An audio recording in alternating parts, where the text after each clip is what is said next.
Good day, folks, and welcome to the Anorak Review Show, with your host, the Anorak. With the summer of love in full swing, it's time to review an album that's about love. Kind of, sort of, probably not. But it's Fleetwood Mac, so maybe? Last time I talked a bit about them was a few months ago when I covered their own most iconic album, Rumours, from 1977. An album not only known for its recognizable songs, but also for the heavy tensions that occurred before and even during the recording and production of it. After that hit album, the members of Fleetwood Mac went on to make the double album Tusk in 1979. With it, they sought to be a bit more ambitious and experimental, but ultimately, while it did have some good songs, it fell short when it came to commercial sales, especially when compared to its best-selling predecessor. So with this, they decided to back down a bit and go for a more soft rock approach. But would that help it stand well against the test of time, even after turning 40 years old? Well, let's find out for ourselves by jumping into Fleetwood Mac's 1982 album, Mirage. The cover itself is pretty okay, showing off the leading members, pretty much, Lindsey Buckingham, Stevie Nicks, and Christine McVie, as well as two of his more original members, John McVie and Mick Fleetwood, the namesakes of the band itself, just put on the back cover. The back cover itself is very simple and minimalist, in a sort of like tango kind of position or foxtrot, being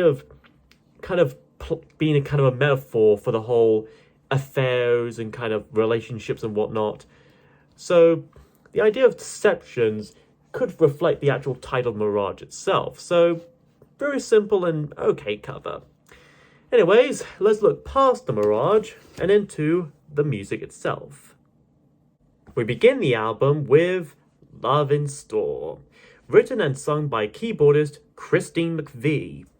Already, this is a pretty underrated track, reminding me a bit of Stevie's Dreams from Rumours, with its groovy yet mellow music, such as the plucky electric and strumming guitars, acoustic guitars no less, by Lindsey Buckingham, and his backing vocals along with Stevie Nicks' own.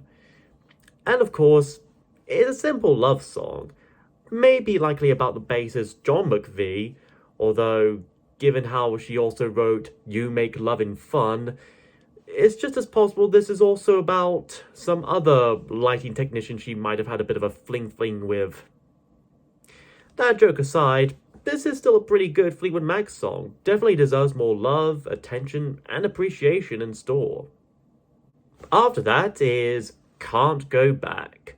Written and sung by guitarist Lindsey Buckingham, here drummer Mick Fleetwood utilizes some sleigh bells, maracas, and some castanets.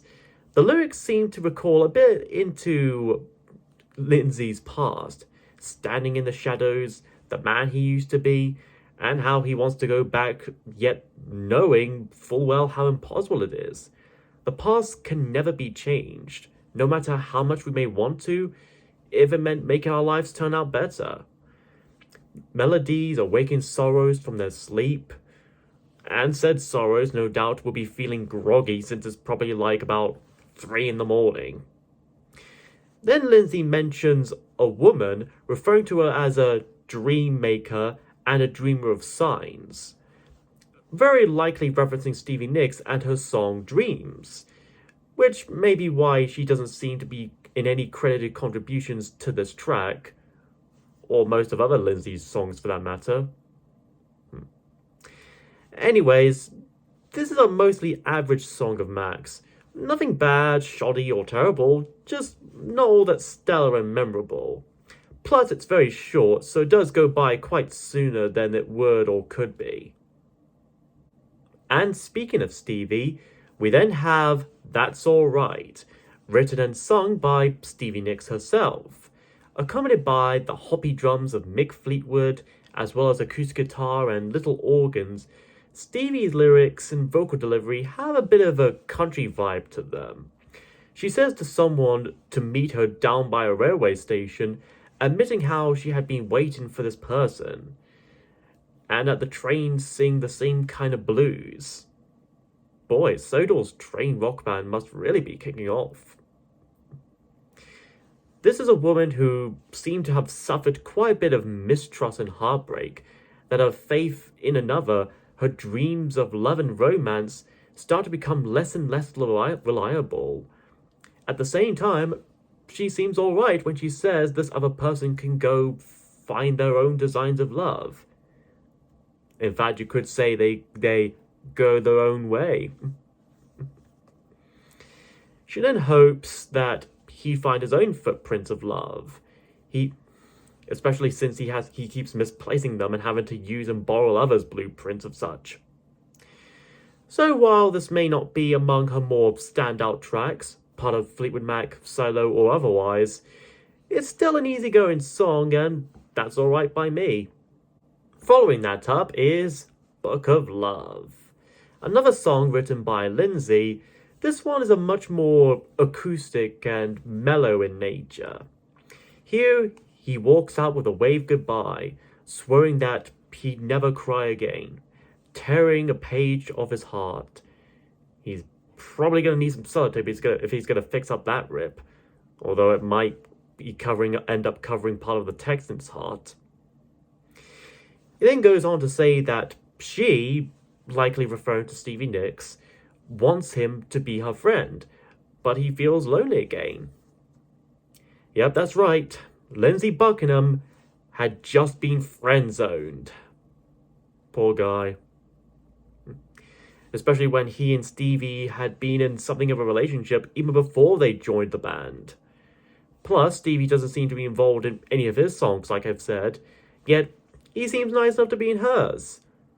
Or maybe Lindsay is forbidding her from contribution? I don't know. In the chorus, he asks who it was that wrote the Book of Love. If it was someone from above, or someone else entirely. Although actually, to answer this question, the Book of Love was actually written by a man named Stephen Merritt. At least one of the many books of love I can find on Wikipedia anyways. This song is obviously about feeling hurt after one relationship, yet finding the strength and confidence to seek out another. A theme you'd kind of come to expect from Fleetwood Mac, the band that consists of people who argue with each other, break up with each other, only to work back together again. This song may not be Magnetic Fields or Peter Gabriel, but this Book of Love ain't long and boring. Afterwards is another Stevie Nicks penned song, Gypsy. This was intended to be included in Stevie's debut solo album, Belladonna, from 1981. However, due to the then recent passing of an old friend of hers, she felt that the track became more personal and significant, and she gave it over to her fellow bandmates to play and record with her. And like with a lot of Stevie's tunes, this and That's Alright are so distinct and they just feel like her style. This one features Christine McVie playing a tacky piano, literally tacky. My guess is that they put either nails or thumbtacks in the piano hammers to produce that kind of sound. In the lyrics, Stevie sings mostly about, what else? A gypsy. How her face says freedom and how she dances away from us now. Just a wish, and her memory is all that's left of her now. For us. This use of gypsy could likely mean many things to many people, like referring to a soulmate, a spiritual figure, a recently passed friend or relative, etc. It's a pretty deep and profound song that's worth listening to from Fleetwood Mac's discography. Less is more. Side 1 ends with another Christine McVie's track, Only Over You. This song's neither about John McVie, nor, thankfully, not some other lighting engineer or something, but rather is written as a love letter to Christine's then boyfriend at the time, Beach Boys drummer Dennis Wilson. Here, Christine admits how out of her mind she is, yet explains simply that it's only over him. And people who think she's crazy just don't know and understand. Honestly, I think it's because they're impressed that someone like her managed to date one of the freaking Beach Boys. The music itself has a pretty calm, soothing, and even slightly melancholy mood to it, possibly made fitting, if not harsh in hindsight, when Dennis tragically passed away just a year and a half after this album came out. The line of "Angel don't go, I miss you when you're gone" especially hits this home. Mix that with some low backing choir-like vocals, Mick Fleetwood's sturdy snare and Lindsay's weepy guitar, and you're in for a pretty heart-touching and heart-wrenching piece of love music. Side 2 begins with Empire State, written and sung by guitarist Lindsey Buckingham, who also played a lap harp at the center of the song, giving a bit of an oriental sound. With some rather whispery vocals, he sings about New York, both the city and the state it's located within. Lindsay refers to New York as if it were a person in and of itself, telling it to open its eyes to him, make him a part of it, and watch him burn it down. Wait. A writer personifying a city in an almost romantic manner? Oh no. Lindsay's becoming like Frank Miller. It's only a matter of time before he starts developing proper prose and comparing New York City to Lenore from Edgar Allan Poe's The Raven. Whew. He also says how the whole world is moving under his feet, not like they do in LA. Instead, he moves under the whole world's feet in LA. Jokes aside, this is an okay song with a pretty high-flying chorus, pun may or may not be intended, about flying high above the Empire State, a nickname often used to refer to the New York State, similar to how New York City is sometimes called the Big Apple, a phrase that's also used in the song itself. This, my friends, is the original Empire State of Mind. Next is Straight Back. Written and sung by Stevie Nicks, this was apparently partially inspired by her separation from her then lover, producer Jimmy Iovine, as well as the conflicting feelings she had having to work between Fleetwood Mac and her solo career. Like with many of Stevie's songs, both solo and Fleetwood Mac, the lyrics here have a bit of a romantic and sexual as well as slightly supernatural and otherworldly vibe to them, saying how you'll fly like some little wing straight back to the sun. Probably a little nod to the Icarus myth, where he flew just a little too close near the sun, melting away his wings in the process. A caution against overambition and carelessness. She also mentions fingers finding the ivory keys, and the song begins to begin like a wolf on the run, representing her playing notes and chords on a piano or some kind of keyboard, trying to come up with a melody of some kind, yet suffering some sort of creative blockage, which is very relatable to many musicians, both old and experienced and young and inexperienced, myself included. The music does indeed remind me a bit of Dreams, in fact, without really too much of a carbon copy, just from how similarly progressive they sound, as well as the use of backing vocals. This is another underrated piece of music from Stevie Nicks herself. This melody is as good as it can be. Then we have Hold Me, written and sung by keyboardist Christine McVie, as a duet of sorts with Lindsey Buckingham. This starts with a little short and sweet piano melody that almost feels bright, optimistic, and tranquil. Probably one of the best piano intros in any song I've listened to. The lyrics are pretty much straightforward love song, at least. Let me hand you my love, there's no step for you to dance to, so slip your hand inside my glove, my power glove. In fact, come to think of it, I don't think anyone ever really found out what happened with Malachite's hand. Or that King's Gauntlet that Jack's planning a quest for. However, amidst the light-hearted music and romantic lyrics, there may be another side to the song. Beneath the simple recurring chorus of hold me, hold me, hold me, there seemed to be what sounded like the crack of a whip along with someone yelping, a sign of abuse, or just someone feeling a little bit kinky. You make the call. After the midway point, Lindsay offers us a pretty nifty guitar solo before we get a return of that opening piano melody. Then the chorus starts all over again, along with that whip and yelp sound, before it all fades out to a close. Okay, the song's called Hold Me, not Whip Me. Being a leading single for the Mirage album, this song was prevented from reaching any higher than it ultimately did in the US charts in particular, by the likes of Eye the Tiger by Survivor and Abracadabra by the Steve Miller Band. Perhaps because it wasn't used in a Rocky sequel. Or a Sing sequel for that matter. Following up is another Buckingham Pen song, Oh Diane. The shortest in the Mirage album at just over 2.5 minutes, this is a pretty cute, pretty simple, and just an acoustic pop tune with a little bit of electrical enhancement, and another simple love song about a woman named Diane. Which Diane? Who knows? Maybe Lindsay really likes that actress from the Annie Hall and some of the other Woody Allen movies. He also compares love to a grain of sand slowly slipping through her hand. Is love also coarse, rough, irritating, getting everywhere?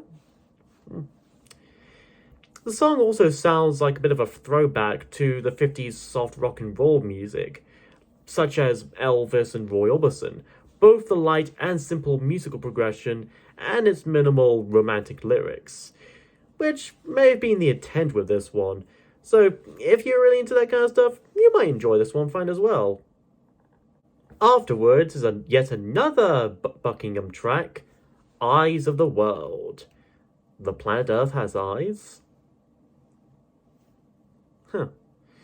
Anyways, this song starts off with mixed drumming and John's bass plucking, while some fake vocals sing bar over and over. Bar ram you? Then the track kickstarts with Lindsay singing, or rather shouting this time, about his heart breaking, and he'll tell us why, despite never really going into why his heart's breaking. I guess something about lies unfurling back and forth in the eyes of the world. But what lies exactly? That this is a bad album? That 2 + 2 = 5? That there was a hanging munchkin in the Wizard of Oz movie? Who knows? He then sings that Monday's children are filled with faith, and Tuesday's children are filled with grace. And Wednesday's children are filled with bass, Thursday's children are filled with brace, Friday's children are filled with lace, Saturday's children are filled with mace, and Sunday's children are filled with space. Hey, at least I didn't run out of words to rhyme with face and grace.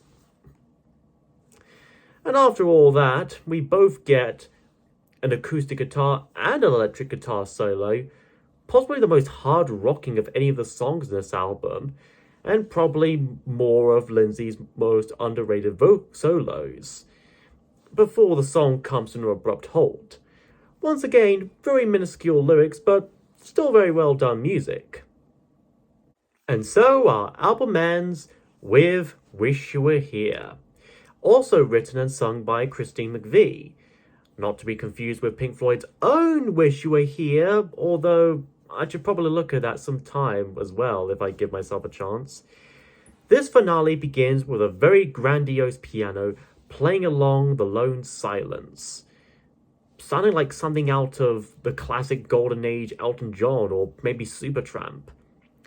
Then about half a minute in, the other main instruments kick in along with Christine's vocals. While Pink Floyd's song of the same name was written as a partial tribute to their former frontman Syd Barrett, this one may probably be about Christine trying to rekindle a relationship with John again, or possibly about Dennis Wilson and his struggles with alcohol and drugs. And what better way for this song to go out than with a good guitar solo from Lindsay? It's a really beautiful and bittersweet song to close out the album. Just as good as Floyd's own Wish You Were Here song, and on its own right. And all that said and done, this album is honestly decent. Definitely underrated in my opinion. Up there with the pre-Buckingham Nicks period, as well as their more well-known albums too. Love in Store, Gypsy, and Hold Me are standouts to me. Sure, some of the lyrics, especially in the second half of the album, may be a bit minuscule, but the music in general overall still makes up for it.